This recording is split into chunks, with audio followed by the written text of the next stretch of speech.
președinte a pus închis. A pus pe partea altă. Deci, care să... Doamna. Să le dăm... Da. De aici, domnul, de acolo, doamna.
Excelența voastră, domnule profesor universitar, dr. Jean Tirole, Excelența voastră, domnule ambasador, stimate domnule rector, stimați invitați, dragi colegi și dragi studenți. Este o mare onoare și o mare plăcere să vă adresez astăzi, 26 septembrie 2024, câteva cuvinte de bun venit cu ocazia acestei ceremonii speciale. Ceremonii în care acordăm titlul de doctor Honoris Causa unei personalități remarcabile în domeniul economiei, domnului profesor universitar dr. Jean Tirole. În calitate de președinte al Senatului Academiei de Studii Economice din București, este un moment deosebit pentru mine să fiu martor la recunoașterea contribuțiilor remarcabile ale unui om cu o carieră și o viziune de excepție. Decernarea acestui titlu este rezultatul unei propuneri venite din partea Consiliului de Administrație al Academiei de Studii Economice din București și a unei decizii unanim adoptate de Senatul nostru universitar. Este o confirmare a aprecierii noastre pentru domnul profesor Jean Tirole și astăzi recunoaștem nu doar realizările academice remarcabile ale domnului profesor, ci și angajamentul său față de educație și formarea noilor generații de economiști. Prin activitatea sa didactică, de cercetare și mentoratul oferit tinerilor cercetători, a inspirat și continuă să inspire numeroși studenți și profesori din întreaga lume. Profesorul Jean Tirole este un economist de renume mondial. Laureat al Premiului Nobel pentru Economie în anul 2014, deosebit de recunoscut pentru cercetările sale inovatoare în domeniul teoriei jocurilor, competiției în cadrul piețelor sau reglementării acestora. Activitatea domniei sale a avut un impact profund asupra modului în care înțelegem și gestionăm piețele și instituțiile economice. Domnul profesor Tirole a demonstrat o capacitate extraordinară de a combina rigoarea teoretică cu relevanța practică, oferind soluții la probleme economice complexe care afectează societatea noastră. Prin lucrările sale a contribuit și contribuie la dezvoltarea unor politici economice mai eficiente și mai echilibrate, având un impact semnificativ asupra bunăstării generale. Acordarea titlului de doctor Honoris Causa reprezintă pentru Academia de Studii Economice din București atât o recunoaștere a realizărilor domnului profesor Tirole, cât și o expresie a valorilor noastre fundamentale. Universitatea noastră are o tradiție bogată în acordarea acestui titlu unor personalități remarcabile, 60 până acum, personalități care au avut contribuții semnificative în diverse domenii ale vieții sociale și academice. În numele comunității academice a Academiei de Studii Economice din București, îi mulțumim domnului profesor Jean Tirole pentru contribuțiile remarcabile și pentru exemplul de excelență pe care ni-l oferă. Suntem onorați să-i conferim titlul de doctor Honoris Causa și să îl primim în rândurile noastre. Astăzi, în cadrul acestei ceremonii, nu doar că reconfirmăm angajamentul nostru față de excelența academică, ci subliniem și importanța dialogului și a colaborării internaționale în construirea unui viitor cât mai bun pentru noi toți. Vă mulțumim, domnule profesor Jean Tirole. Mulțumesc!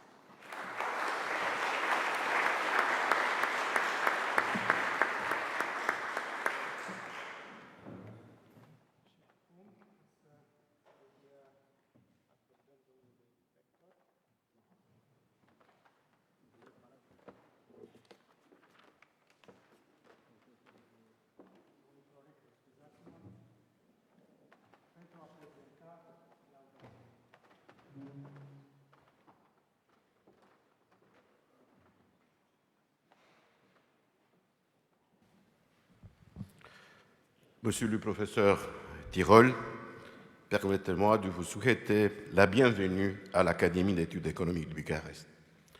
Je voudrais particulièrement vous exprimer mes chaleureux mots de bienvenue et vous remercier d'être au rendez-vous en cette année de célébration du 111e anniversaire de notre université. C'est pour moi un honneur et un grand plaisir de m'adresser à vous aujourd'hui à cette cérémonie. Domnule rector, domnule președinte al Senatului ASE, monsieur l'ambassadeur, domnule profesor Ferraro, stimați invitați, dragi colegi, dragi studenți.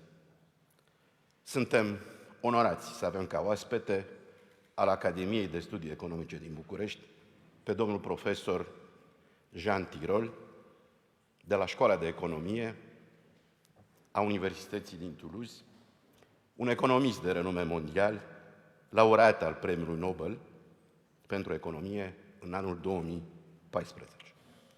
Profesorul Tirole și-a început formarea universitară absolvind École Polytechnique din Paris, École Nationale de Pont et Chaussée Paris. În 1976, domnia sa a obținut diploma de studii aprofundate în matematică din partea Universității Paris 9 Dauphine, iar ulterior, în 1978, aceeași universitate i-a acordat titlul de doctor în matematică pentru o teză cu titlul Eseuri pentru analiza cost-beneficiu și a ratei de discount social. Își continuă preocupările la vârf în cercetarea științifică, iar în anul 1981 obține titlul de doctor în economie din partea prestigioasei universități americane MIT pentru o teză intitulată Eseuri în teoria economică, sub coordonarea viitorului laureat al Premiului Nobel în economie în 2007, domnul profesor Eric Maskin. După obținerea titlului de doctor la MIT, domnul profesor Tirole s-a reîntors în Franța, unde și-a început cariera academică, colaborând cu unul dintre cei mai mari economiști francezi, profesorul Jean-Jacques Laffont. În perioada 1981-1984 au lucrat împreună la Centre d'études de recherche în analize socio-economique din cadrul École Nationale de Pont et Chaussée, formând un tandem de excepție în cercetarea economică. În perioada 1984-1992, domnul profesor Tirole ocupă succesiv pozițiile de conferențiar și profesor universitar în economie la MIT. Această perioadă a fost marcată de publicarea unor lucrări fundamentale care au consolidat poziția sa de lider în domeniul economiei. La începutul anilor 90, mentorul și prietenul domniei sale, profesorul Jean-Jacques Laffont, l-a convins să se alăture unui proiect ambițios, crearea Institutului de Economie Industrială la Universitatea Toulouse 1. Decizia de a se implica activ în acest proiect a fost precedată de publicarea în 1992, împreună cu acesta, a lucrării O teorie a stimulentelor în reglementare și achiziții. Această lucrare este considerată fundamentală în teoria economică contemporană, aducând contribuții esențiale la înțelegerea reglementării și achizițiilor publice. Prin eforturile lor comune și dezvoltarea unui parteneriat public-privat sustenabil, a fost creată Toulouse School of Economics. Astăzi, Școala de Economie de la Toulouse este recunoscută ca una dintre cele mai renumite centre de cercetare economică cantitativă la nivel internațional, reflectând angajamentul și viziunea profesorului Tirole pentru excelență academică. Ca o recunoaștere precoce a meritelor academice, în primăvara anului 1983, domnia sa devine visiting scholar la Stanford University, iar în primăvara anului 1989 la Harvard University. De asemenea, domnia sa ocupa poziții de visiting profesor și la École Nationale de la Statistique et de l'Administration Économique à Paris, la Universitatea din Lausanne, Wuhan, în China, Princeton, Statele Unite. În perioada 94-96, domnia sa activează ca profesor universitar la École Polytechnique la Paris. În paralel, în perioada 95-2020, a ocupat poziția de director de studii la faimoasa École de Haute Étude en Sciences Sociales à Paris. Profesorul Tirole a publicat peste 200 de lucrări în reviste sau conferințe indexate Web of Science, având 50 de coautori diferiți. Numărul total de citări este aproape de 35.000. Între anii 1984 și 1929, profesorul Tirole a ocupat funcția de editor asociat la celebra revistă Econometrica. Totodată a fost editor internațional și editor asociat la o altă revistă de top 5, Review of Economic Studies. Profesorul Tirole a susținut sute de prezentări în calitate de keynote speaker la conferințe sau evenimente academice internaționale. Cea mai prestigioasă distinție profesională pe care o persoană o poate primi vreodată este, fără îndoială, Premiul Nobel. Domnul Jean Tirole obține individual Premiul Nobel în economie în anul 2014. Este important de menționat că între anii 2000 și 2023, doar 6 din cele 24 de premii Nobel în economie au fost desemnate unor cercetători individuali. Academia Regală Suedeză de Științe a subliniat că domnul Jean Tirole este unul dintre cei mai influenți economiști ai timpului nostru. El a adus contribuții teoretice importante într-o gamă largă de domenii, dar mai important, a clarificat modul de înțelegere și reglementare a sectorului industriale cu doar un număr mic de firme.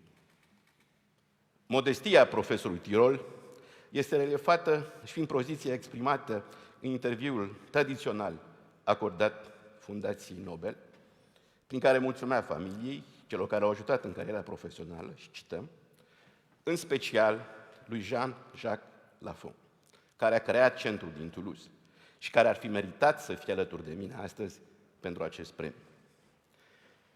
Recunoașterea meritelor academice ale profesorului Tirole este reflectată și în importante premii primite, dintre care menționăm doar câteva.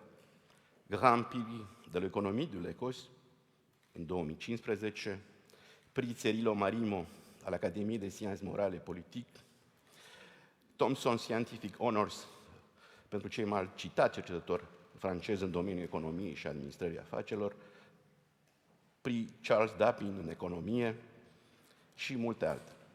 De-a lungul timpului, profesorul Tirole i-a fost decenată cea mai înaltă distinție onorifică, doctor Honoris Causa, din partea mai multor universități, dintre care amintim Universitatea de Economie și Business din Praga, Universitatea Bergamo, Imperial College London, Universitatea Louise din Roma, European University Institute, Universitatea din Lausanne, Universitatea de Economie și Afaceri din Atena, Universitatea Roma Tor Vergata, Universitatea în Mannheim, London Business School, Universitatea din Montreal și Universitatea Liberă din Bruxelles.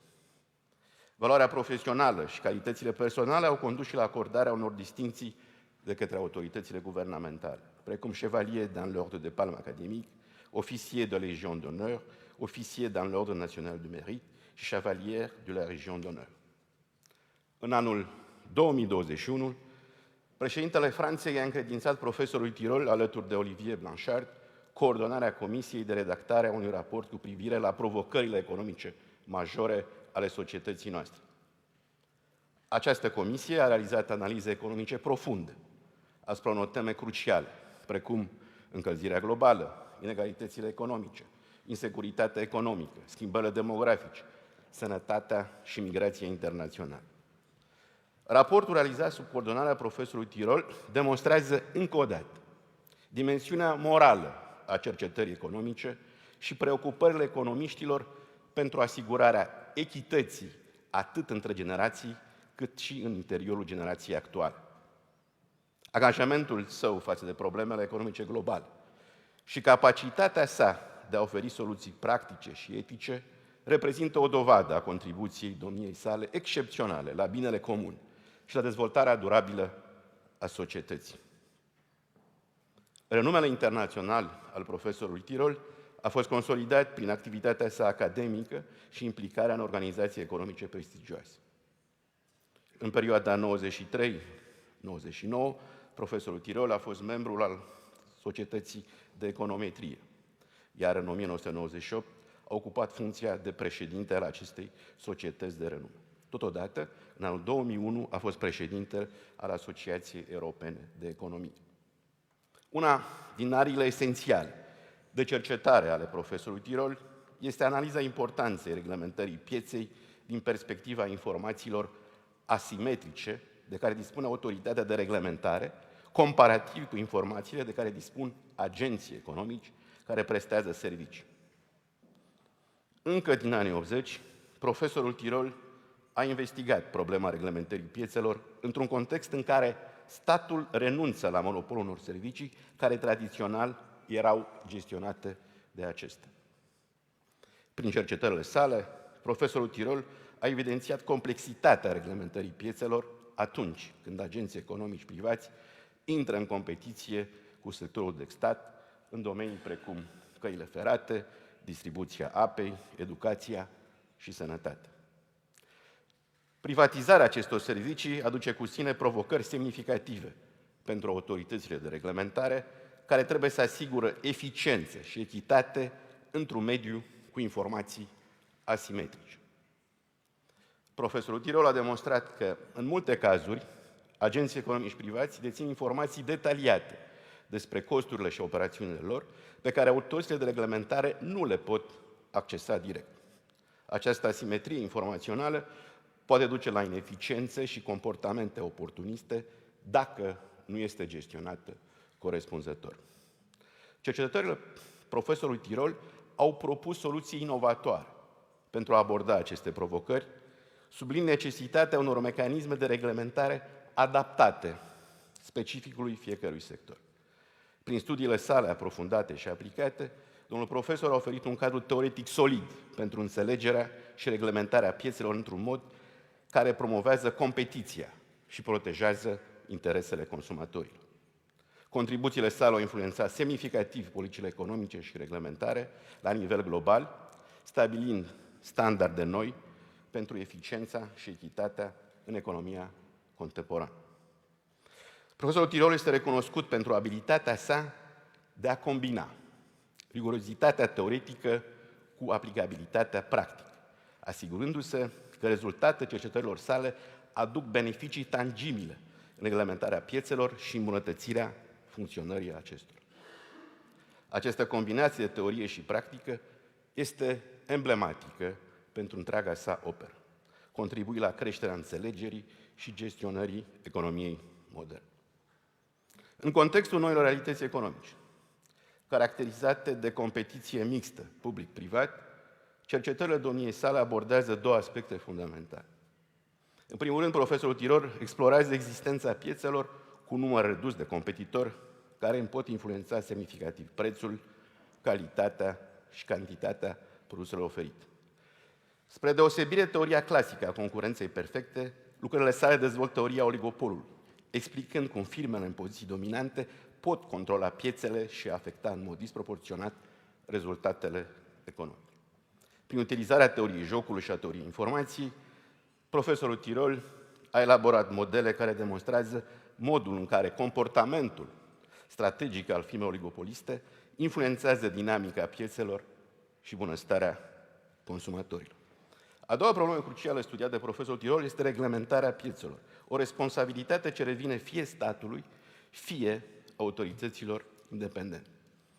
Reglementarea eficientă necesită o cunoaștere profundă a caracteristicilor ofertanților de servicii, precum și a cererii pieței reglementate. Domnia sa subliniază importanța colectării și analizării informațiilor din două planuri pentru a asigura atât echilibrul pieței, cât și condiții favorabile pentru promovarea progresului tehnic și dezvoltarea producției. Profesorul Tirole a demonstrat că reglementarea informată poate preveni abuzurile de putere de piață și poate stimula inovarea și eficiența, aducând beneficii pe termen lung pentru economie și consumatori. Prin integrarea perspectivei economice cu cea a teoriei reglementării, a propus mecanisme prin care autoritățile pot echilibra interesele firmelor și ale publicului, asigurând astfel o funcționare echitabilă și eficientă a piețelor. Contribuțiile profesorului Tirole la teoria economică și la practica reglementării piețelor reflectă o înțelegere profundă a complexităților economiei moderne. Cercetările sale inovatoare oferă soluții practice și teoretice pentru unele din cele mai presante provocări economice, consolidându-i reputația de unul dintre cei mai importanți economiști ai timpului nostru. Impactul său continuă să influențeze atât politicile economice, cât și practicile de reglementare la nivel global, demonstrând angajamentul domniei sale neclintit față de progresul economic și echitatea socială. Un alt domeniu important în cercetările științifice ale profesorului Tirole este cel al concurenței și al investițiilor strategice. În 2016, profesorul Tirole a publicat prima ediție a lucrării Economie du bien commun, republicată într-o altă ediție în 2018 și tradusă în peste 70 limbi. Această lucrare, redactată într-un limbaj accesibil publicului larg, prezintă crezul economic al eminentului economist francez și subliniază rolul esențial al informației în asigurarea bunei funcționări a societății. Într-o lume liberă, informația devine elementul fundamental pentru construirea unei arhitecturi instituționale eficientă, atât la nivel macro, cât și la nivel microeconomic. Profesorul Tirole argumentează că informația corectă și accesibilă este vitală pentru reglementarea activităților economice și pentru luarea deciziilor de către stat, agenții economici și populație. În cercetările sale, profesorul Tirole a fost și rămâne un vizionar al evoluției mediului economic, reușind să anticipeze transformările profunde ale rolului statului în economie.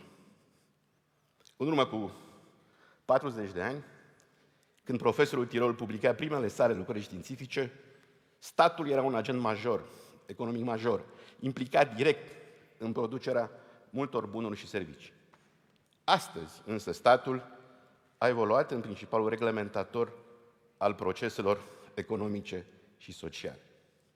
Piețele bunurilor publice sunt tot mai mult reglementate prin activitatea autorităților independente. Iar problema centrală a acestui mecanism este găsirea celor mai bune soluții pentru obținerea bunurilor comune, astfel încât interesul individual să fie armonizat cu interesul general. În viziunea profesorului Tirole, soluția pentru această armonizare stă în construcția instituțională adecvată, care recunoaște că fenomenele colective rezultă din comportamentul individual, care la rândul lor le afectează pe cele din urmă. Piața liberă, deși fundamentală pentru economie, nu este o finalitate, ci un instrument care trebuie utilizat pentru a echilibra interesele individuale cu cele generale. Prin actele de reglementare, statul transferă responsabilitățile economice către agenții economici, păstrând și rolul de garant al armoniei și solidarității sociale. Profesorul Tirole subliniază că reglementarea eficientă a pieței implică o înțelegere profundă a mecanismelor economice și sociale, precum și o coordonare strânsă între instituțiile statului și agenții economici. Lucrarea amintită anterior, Economie du bien commun, oferă o perspectivă clară și bine fundamentată asupra modului în care economia poate servi binele comun, evidențiind necesitatea unui echilibru dinamic între piața liberă și intervenția statului pentru a asigura prosperitatea și echitatea în societate. Suntem încântați să evidențiem aici că Academia de Studii Economice are o nelungă relațională, aș spune, de prietenie cu Universitatea din Toulouse. În primul deceniu după Revoluția din decembrie 1989, aproximativ 50 de tinere cadre didactice din cadrul universității noastre au beneficiat, cu sprijin financiar din partea Uniunii Europene, de pregătire profesională și academică în Franța, în cadrul reputatei școli de economie a Universității Toulouse 1.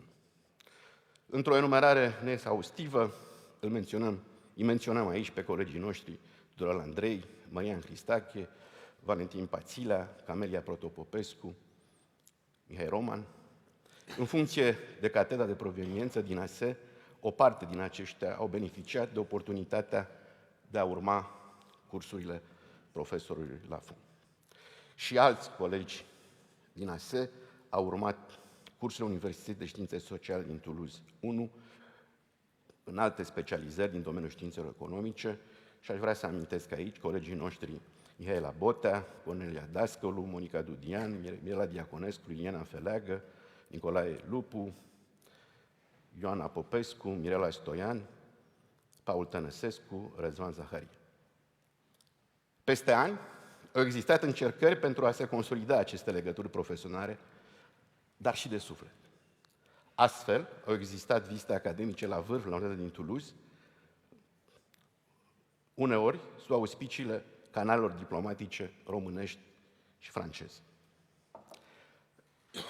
O vizită a profesorului Tirole la Academia din Studii Economice din București a reprezentat un deziderat. Iată, acum, în anul 2024, aceasta a devenit realitate. Je vous remercie beaucoup, monsieur le professeur, que vous avez accepté d'être aujourd'hui parmi nous. Merci.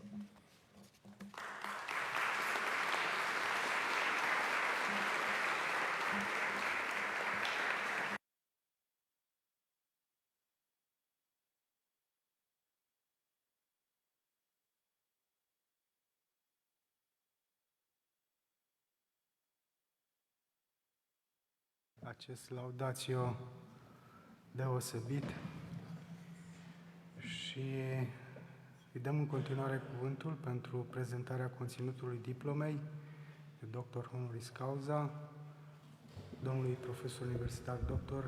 Nicolae Tudor, rectorul Universității noastre. Mulțumesc, domnule președinte, doamnelor, domnișoarelor și domnilor. Senatul Academiei de Studii Economice din București a decis în ședința sa din 31 iulie 2024 să confere domnului Jean Tirole, profesor la Școala Economică din Toulouse, titlul de doctor honoris causa al Academiei de Studii Economice din București pentru contribuția academică deosebită oferită în dezvoltarea științelor economice, pentru realizările remarcabile în ceea ce privește reglementările din sectoarele industriale și pentru contribuția la creșterea nivelului cercetării științifice a prestigiului internațional al Academiei de Studii Economice. Vă felicităm, domnule profesor, și vă dorim succes!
Cher Marius, merci beaucoup pour ces mots très gentils, ces propos très gentils.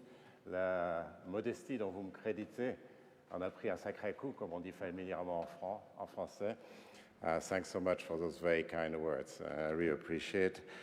Mr. Ambassador, dignitaries, ladies and gentlemen, it's a very great honor for me to receive this doctoral degree from the Academy of Economic Sciences in Bucharest. I really, really appreciate this, and I would like to thank the rector, Tudor, and also the warm welcome that you gave me and my wife Natalie on this occasion. I really appreciate very much. It's also a great pleasure to be in your beautiful city, and also it's also a benefit for me to be attending the conference, the diocese conference, and I would like to thank Professor Ferrara, Escalante, and Artuleu for organizing, and probably I'm missing some people, but thank you so much. And thank you for all of you to be attending this ceremony. It's a real delight to be here and to share some thought with you on this occasion.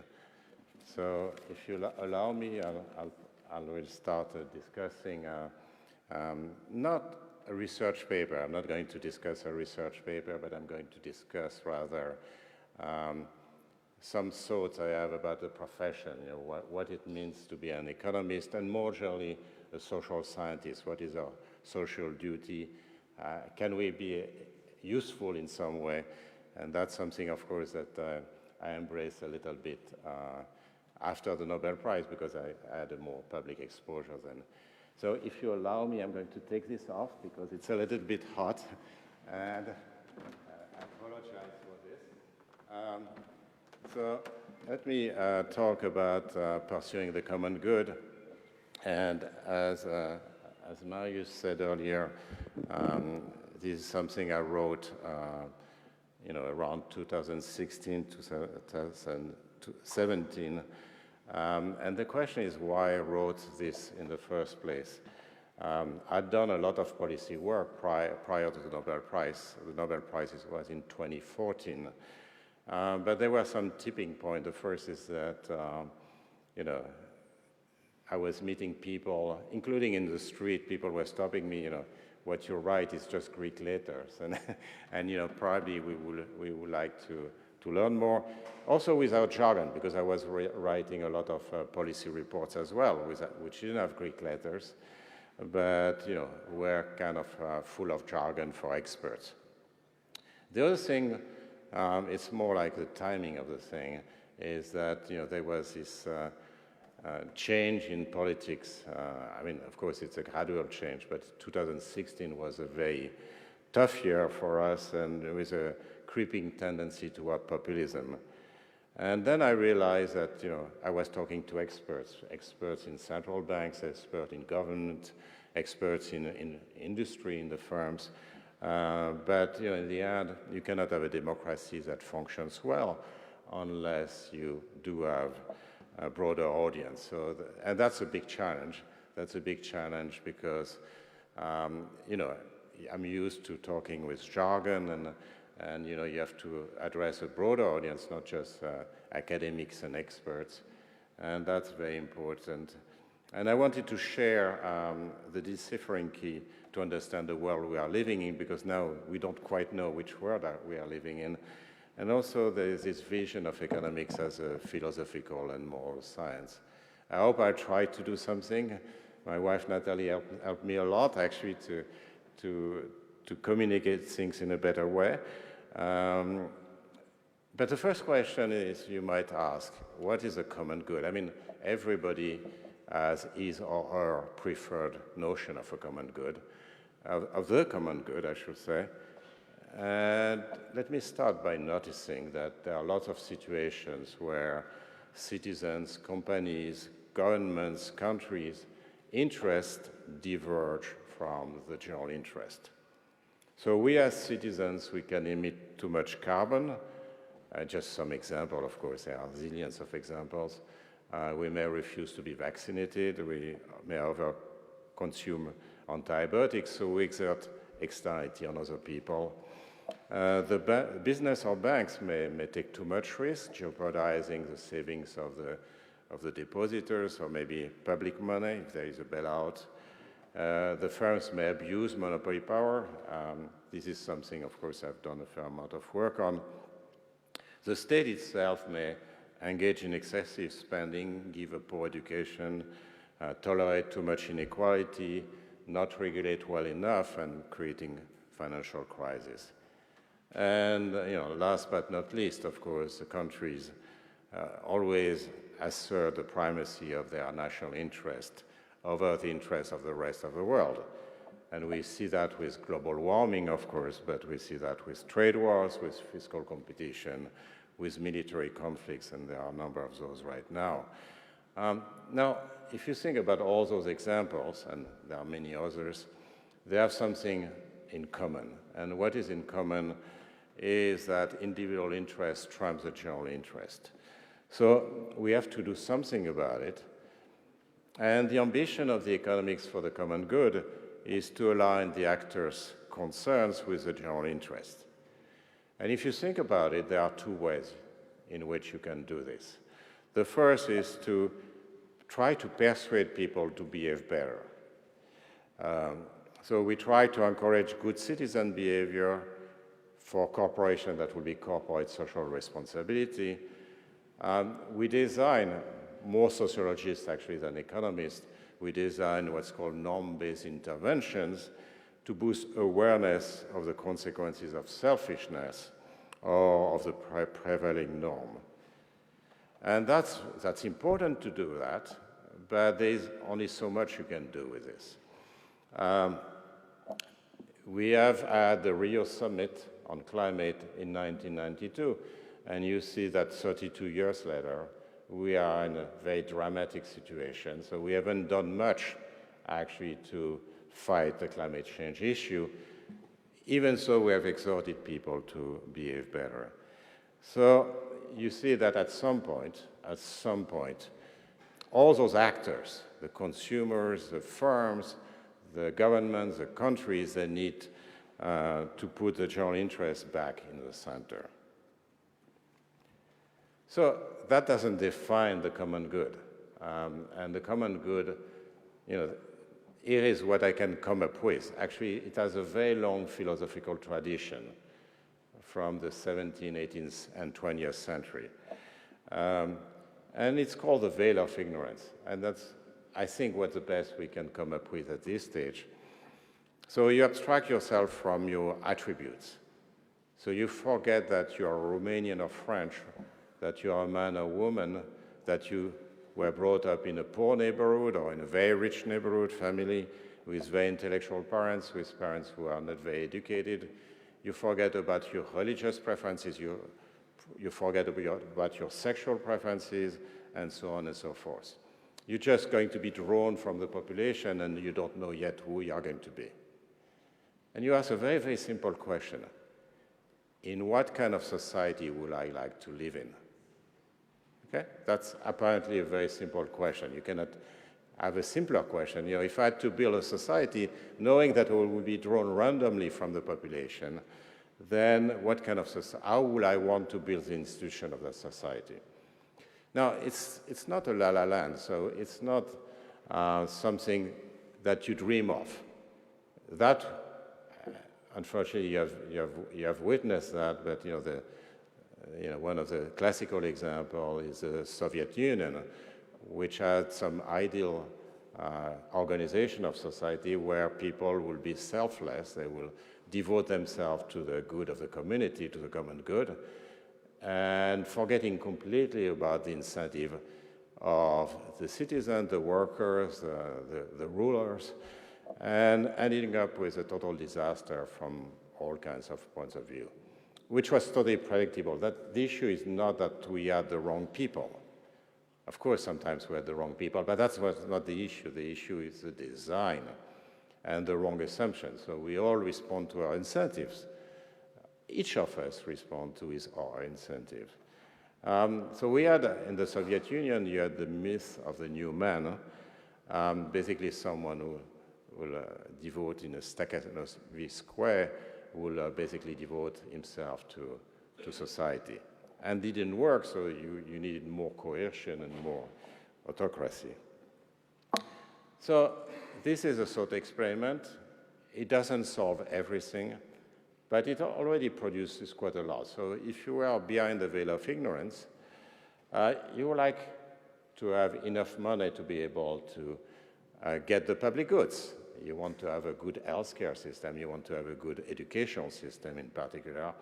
But for that, you need economic efficiency. And to get any economic efficiency, you need a solid legal framework. You need regulators who are going to fight abuses by monopolies, agreement that restrain trade. You need a good banking regulator who is going to make sure that the banks don't take too much risk and don't go bankrupt. That's one thing. You need economic efficiency, and of course, that's what economists work on all day long. You also need some insurance mechanism, partly because the market may not be very good at providing this insurance. A standard example of that is healthcare. If you have the wrong genetics, in a sense, you have a wrong health, then you are going to end up not being able to find health insurance in the marketplace. At the same time, you are having a cancer or whatever illness is not your fault. And you would like, behind the veil of ignorance, you would like to be able to have insurance against that. And that's why we need a universal healthcare system. In this case, the market is inefficient. It goes against solidarity. Same thing where you are born, what kind of family, what kind of city or village you come from is not your choice. And you need insurance. Everybody should be entitled to a good education. And you want to correct other inequalities. You want to protect against life mishaps and so on. So that's the second branch, in a sense. You need to want to have some solidarity insurance mechanism, because the market, as efficient as it is not going to take care of that. Finally, there is something that governments cannot quite do, which is the use of norms to actually regulate society. We cannot have policemen behind us all day long, and that would not be desirable, of course. And somehow, at some point, the society itself should regulate itself. So we need religious, ethnic, political, sexual, and whatever tolerance you want. And of course, that is best ensured, of course, by laws. Laws can be useful, but we also need social norms to enforce them on an everyday basis. Second part of my speech is about markets. Okay, so there's a paradox here. Almost every economy in the world is a market economy. Maybe not North Korea, but by and large, almost every economy in the world is a market economy. And despite that, very few people actually like the market economy, except in the US, except in China. I don't know what the recent polls are in China. But in many countries, in particular in Europe, but also Argentina and so on, Russia, and people, they live in a market economy, but they don't quite like the market economy. And there is this view that markets are not quite moral. Okay? So that also is very important for an economist, because for an economist, the markets and incentives are key. They don't function always well. That's why we spend our life working on regulation. But the market are the centerpiece of our economies. So the market failures are already mentioned, then the abuses of market power, the externality, just like when we emit carbon, poor information. That's why we have regulators of banks, regulator of consumer protection, and also poor insurance. But basically, our motto is market often fail, but properly regulated, they are key to economic organization. So for example, we want to fight climate change. One of the important instruments to do that, not the only one, but one of the important instruments is to have a carbon price so that people internalize the impact of their decision onto the world. But there have been attacks on markets, and I'm going to develop two such attacks on markets. The first is the idea that market frames our ethical choices. So we would like to behave morally, but if we are in a market environment, we may not be able actually to behave morally because we are in a competitive framework. So the idea there is that, constrained by competition, we may do things we will not want to do. Examples. So for example, some countries which sell weapons to dictators, they will say, oh, I know, it's not very moral, I should not be doing that, but in the end, I'm not going to change anything by not selling, because if I don't do it, some other country will.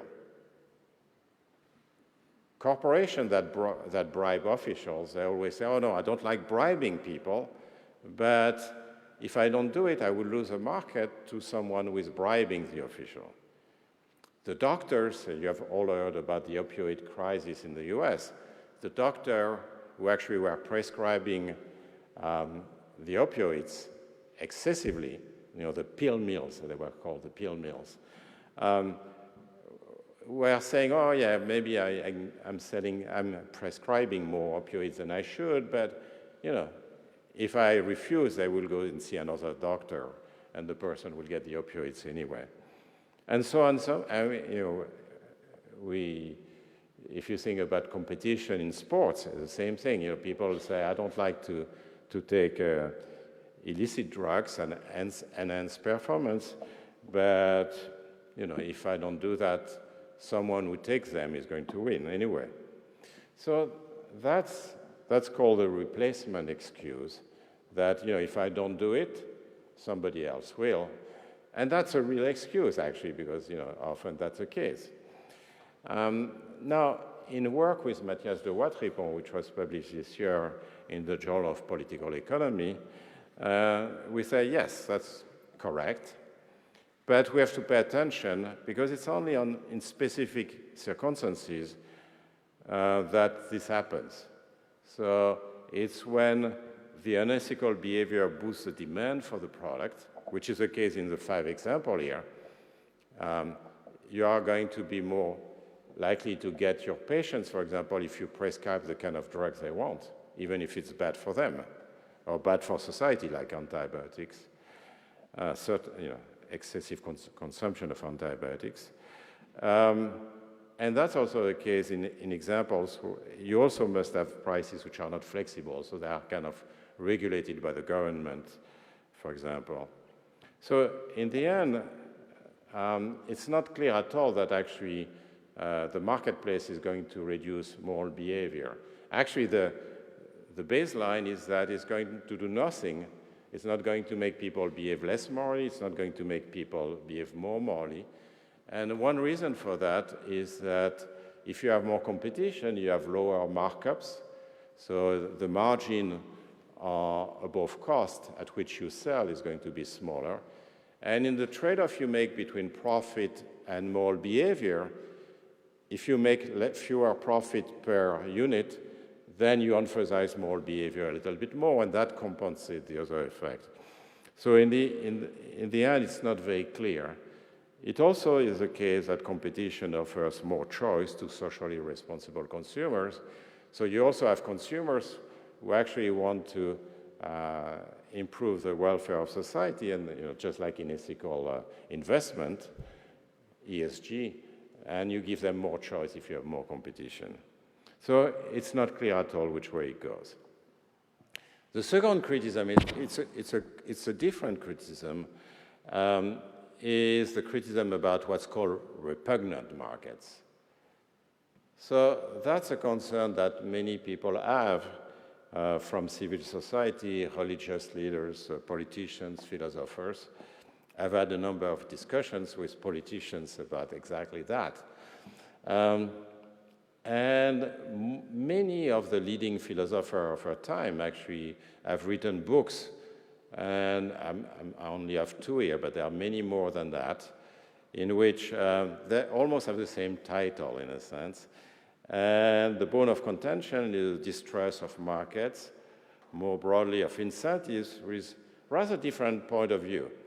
So I put 2 books. One is a book by the star of Harvard Philosophy Department, Michael Sandel, and then Deborah Satz, who is a professor of philosophy at Stanford.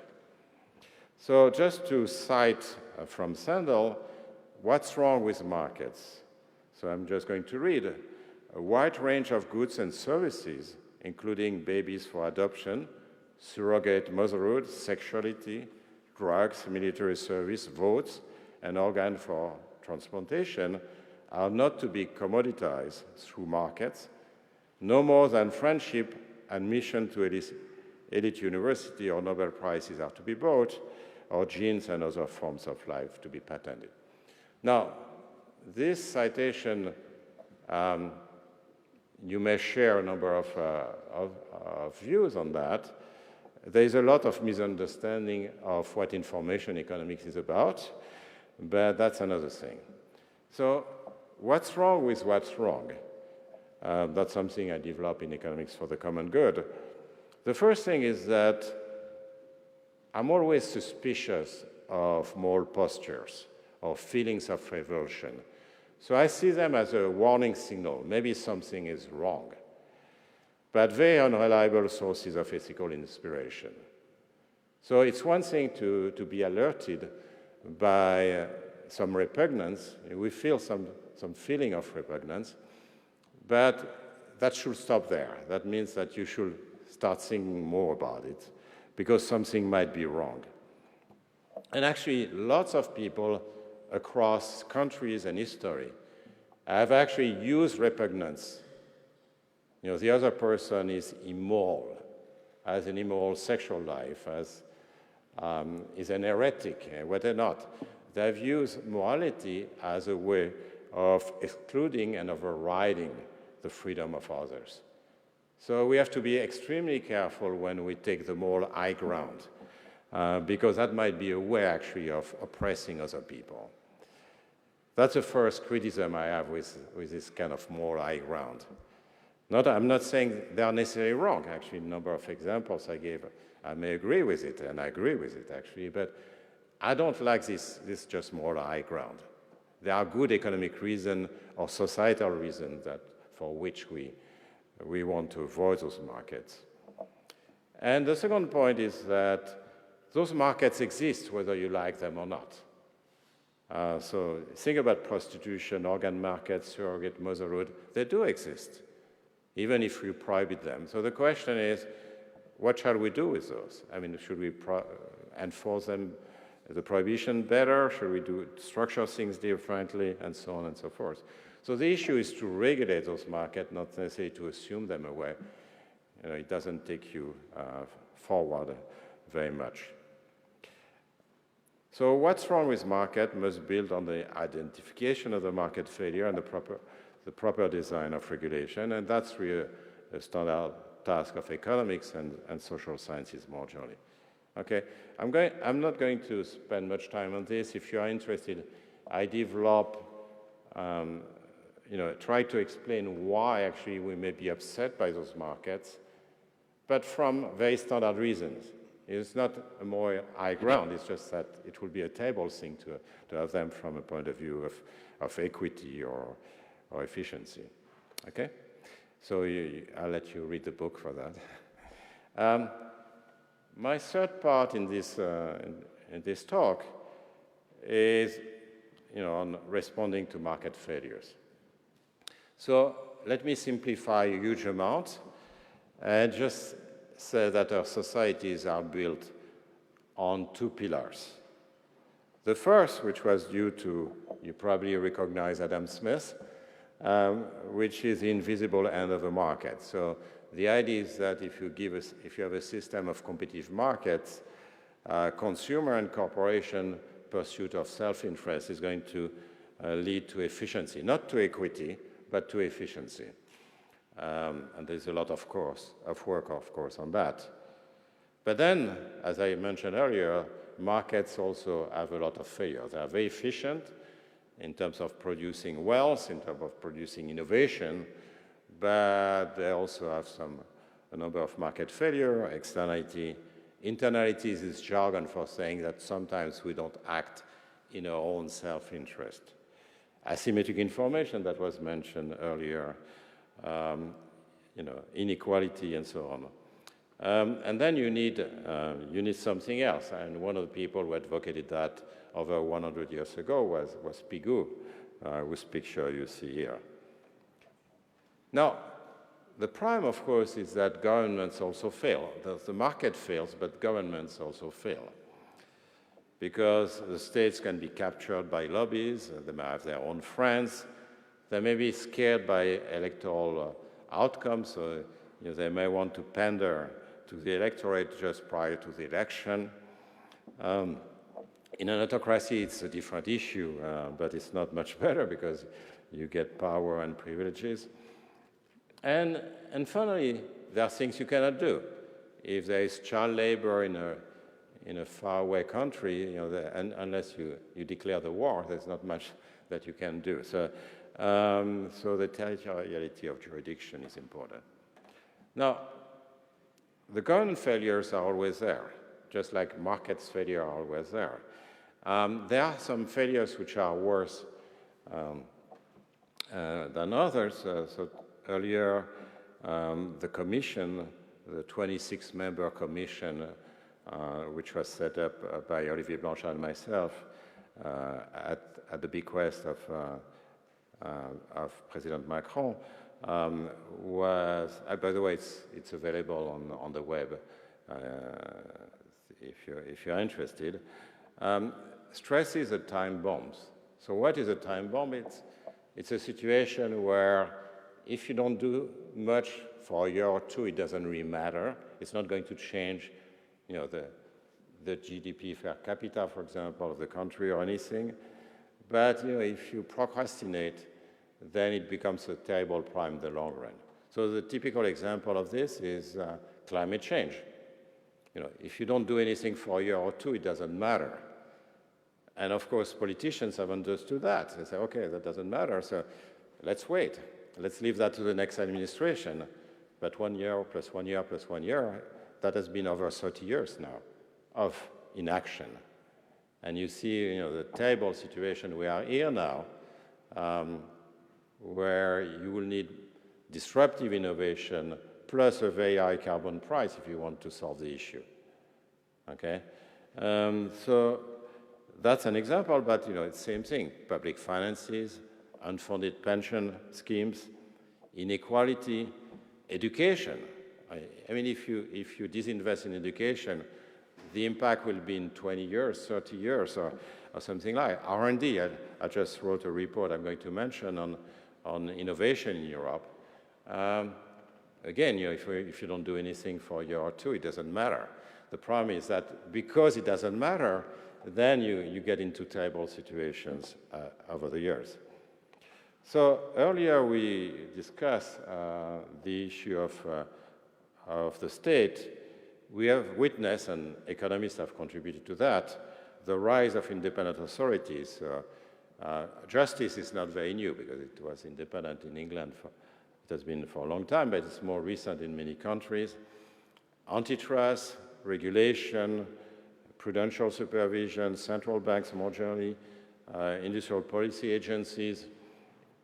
You know, so basically take experts and basically take the prime away from political lobbying and electioneering and get more independence, which also helps having more expert decision-making. It's true, for example, there are more PhDs in independent agencies in general. But of course, that relies on appointing the right independent expert, because an independent agency is only as good as the quality of its leaders and personnel. Now, the state in the 21st century, of course, not everything is independent, probably should not be actually, but it's a different conception of the state. So the state nowadays is a state which is a referee. It's a regulator, it corrects market failures.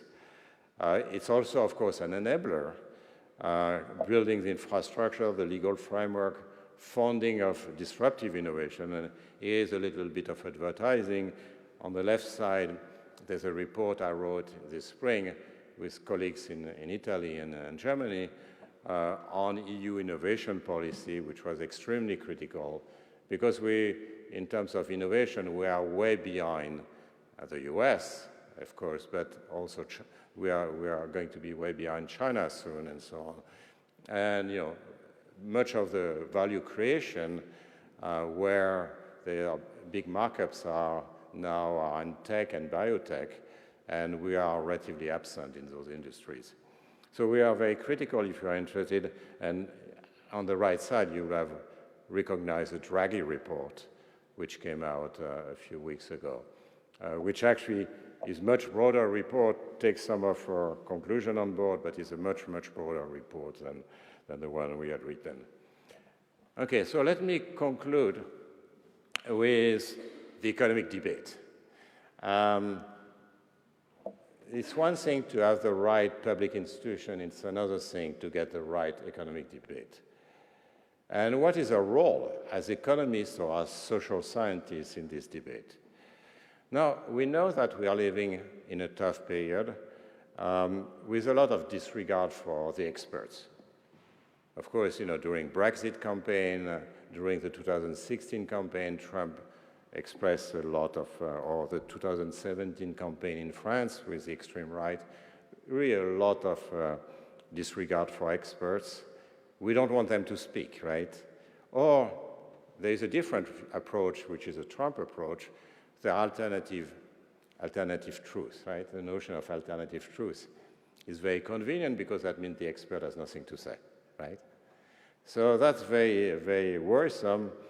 It's particularly worrisome. I mean, if you're in mathematics, it's okay, but if you are in economics, where it's pretty close to what's going on every day, or if you're a doctor, as we have seen during the COVID crisis, if you are a biologist with evolution and various ethical issues, climate change, evolution theory, and so on, you end up with being criticized very heavily by those people who don't want to have an expert debate.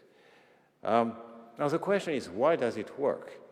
You might think that the electorate would like to be well informed, and to be well informed, experts can be wrong, but probably the best thing you get is really to listen to the best experts in your country and in the world.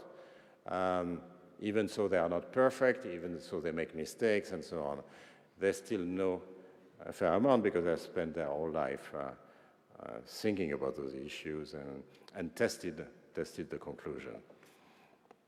Now, why is that we are receptive to this kind of nonsense, alternative truth and so on? And the reason is, there are several reasons. I'm going to emphasize particularly one, which is motivated beliefs.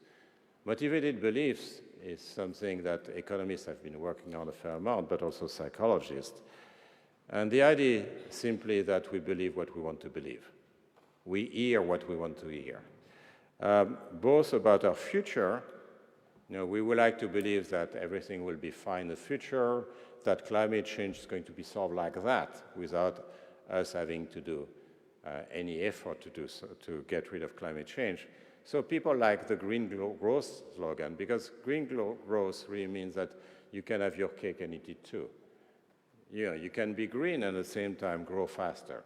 Now, if that were true, we would have done it 30 years ago, and no country has done it. Actually, Europe is probably the best, the most virtuous country, even so, there are criticisms of that. But also about our society, we like to have some beliefs about who we live with. So we try not to see that our society is unequal. We don't like when we see organ sales, for example. There are other reasons to dislike organ sales, but an organ sale is a telltale sign that our society is unequal. When you see someone selling his kidney for $300, then you notice. Same thing with prostitution. You notice that it's a signal of inequality, of course. We don't want to think about our society being violent, and there are wonderful stories about her trying to hide the violence of our society.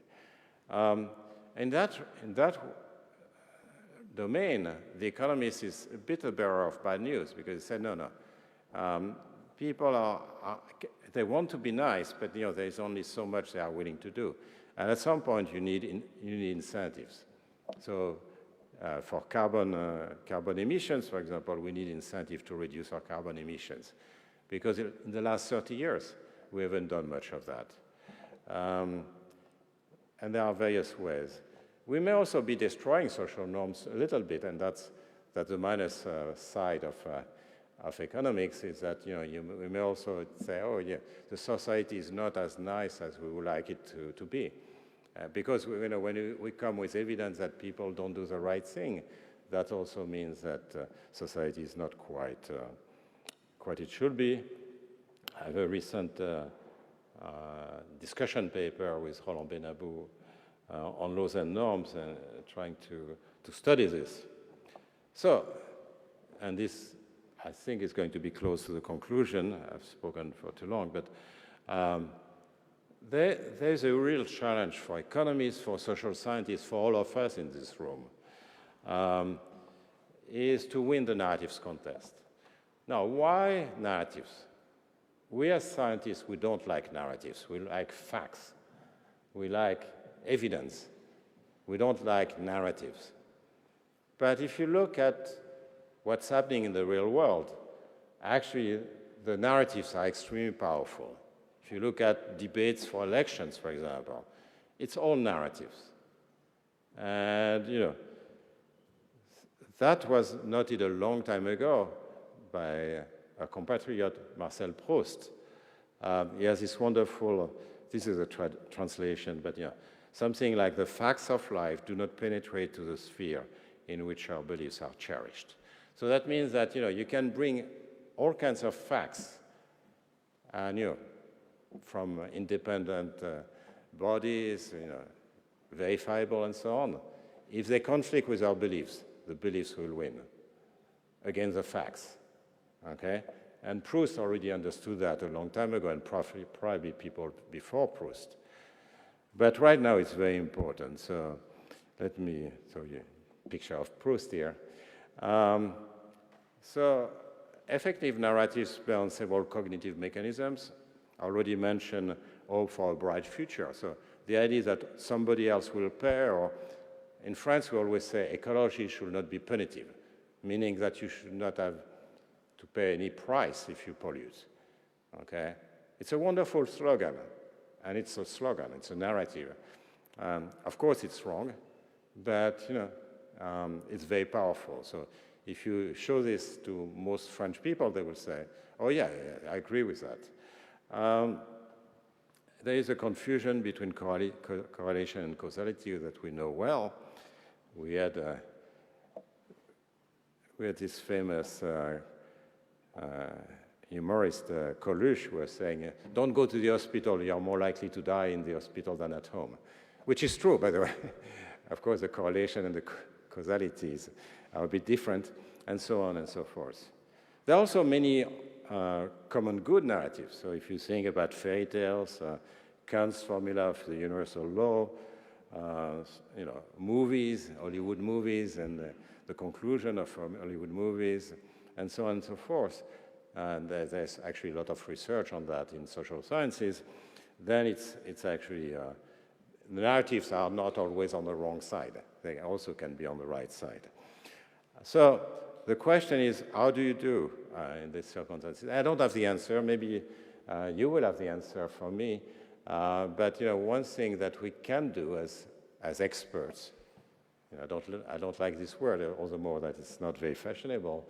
But as experts, what we can do is basically engage people with a narrative. So bring them to you and basically get them interested. And then you become more scientific, and then you go on with the facts, which are behind the narrative. That may be an approach, I don't know. It's really a big issue for our times, because if we don't win the narrative war, we are going to lose the common good war. And it's going to be a terrible world. So let me conclude. I'm not going to have more conclusion, but I think in the end, what we are meant to do is actually to support the common good.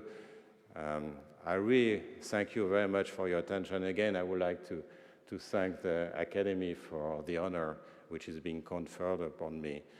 Thank you so much.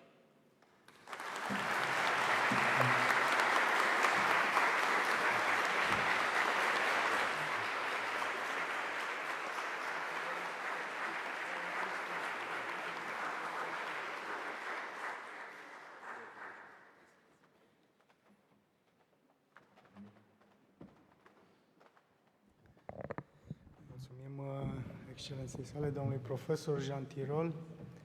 pentru această remarcabilă prezentare și o să-i acord cuvântul domnului rector, profesor dr. Nicolae Tudor, pentru prezentarea unui cuvânt de felicitare.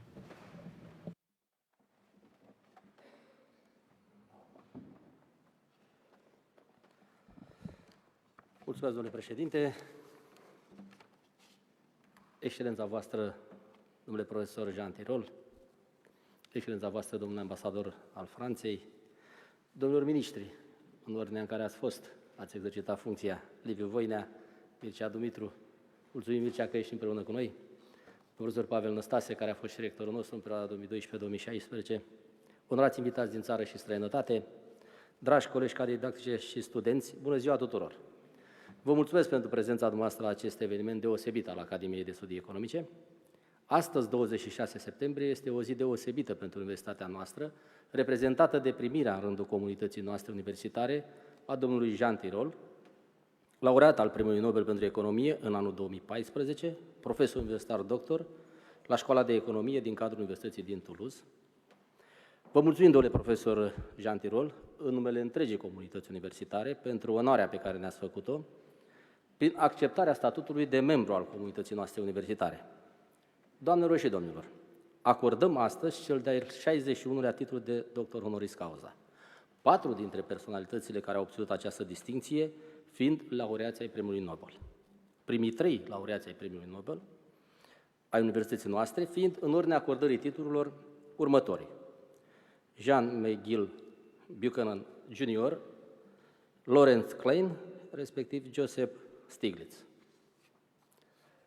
În această zi importantă pentru noi, suntem mândri să-l primim cu căldură sufletească pe nou membru de onoare al comunității noastre universitare, excelența sa, domnul profesor dr. Jean Tirole. Considerăm că de astăzi Academia noastră este mai puternică prin primirea în rândurile noastre a uneia dintre cele mai puternice personalități din domeniul cercetării.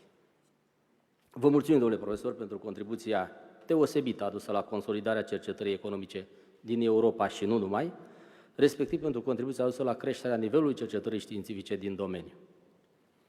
Ca membru al comunității universității noastre, vă rugăm, domnule profesor, să ne sprijiniți în procesul complex de integrare a cercetării economiei românești în Uniunea Europeană. În acest sens, vă rugăm să îndrumați pe tinerii noștri colegi, doritori a se dedica cercetării economice, și să știți că avem destul de mulți tineri care doresc acest sprijin, pentru a-și consolida și dezvolta carierele lor universitare prin cercetare. Vă felicităm, domnule profesor, și vă dorim sănătate, noroc și bucurii pentru dumneavoastră și pentru toți cei dragi.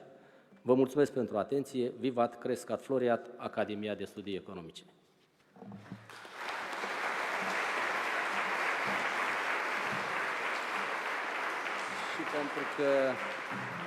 Și pentru că anul trecut Academia de Studii Economice a împlinit 110 ani, vă rog să primiți, în semn de recunoștință, trofeul pe care noi îl acordăm personalităților care ne vizitează.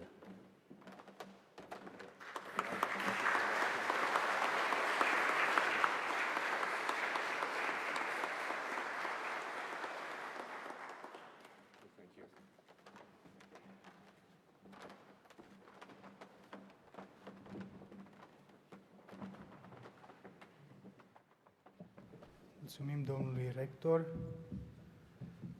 pentru frumoasele cuvinte de apreciere și în continuare o să-l invit să ne spună câteva cuvinte domnul profesor universitar dr. Ferrara Maximiliano de la Universitatea Mediteranea Regio din Calabria.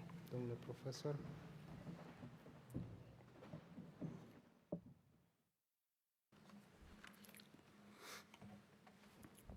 Rector, President of the Senate, Dean of the Economics Faculty, Professor Tirole, distinguished guests, ladies and gentlemen.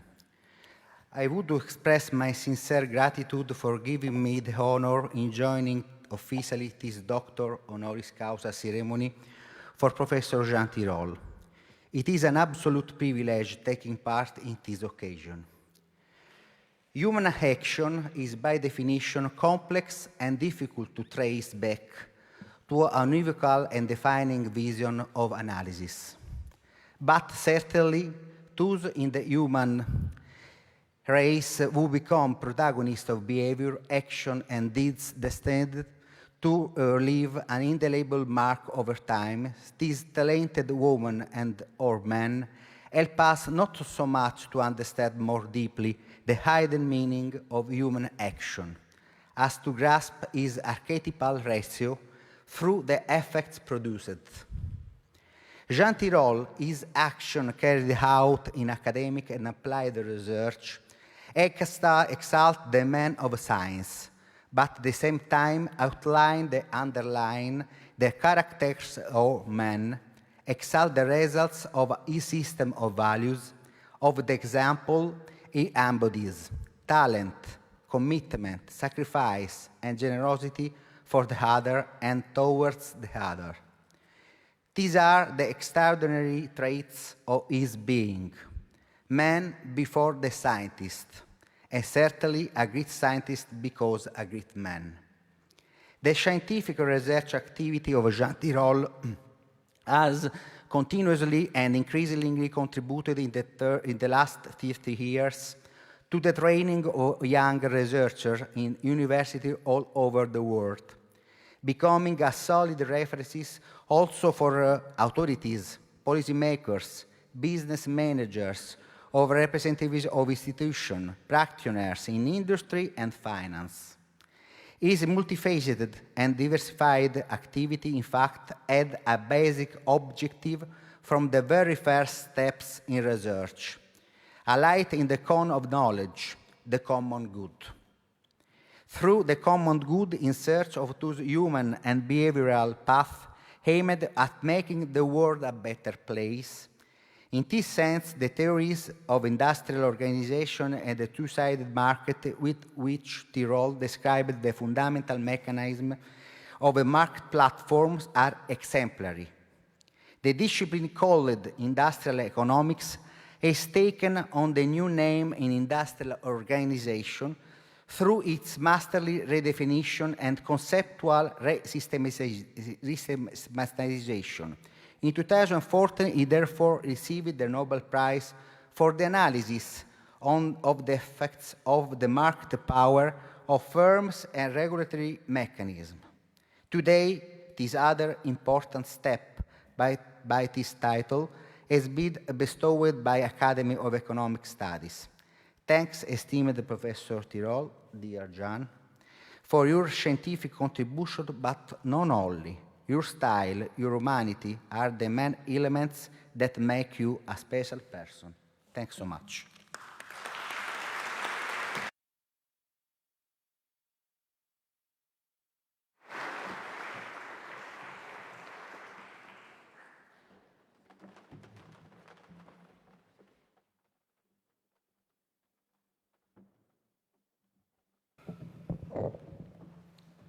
Acum, în încheiere, dorim să-l felicităm încă o dată pe domnul profesor Jean Tirole pentru această distincție bine meritată și să-i mulțumim pentru contribuțiile domniei sale remarcabile. Să fie acest eveniment un prilej de inspirație pentru noi toți și să ne motiveze să continuăm să promovăm valorile pe care le împărtășim. Excelență, thank you very much.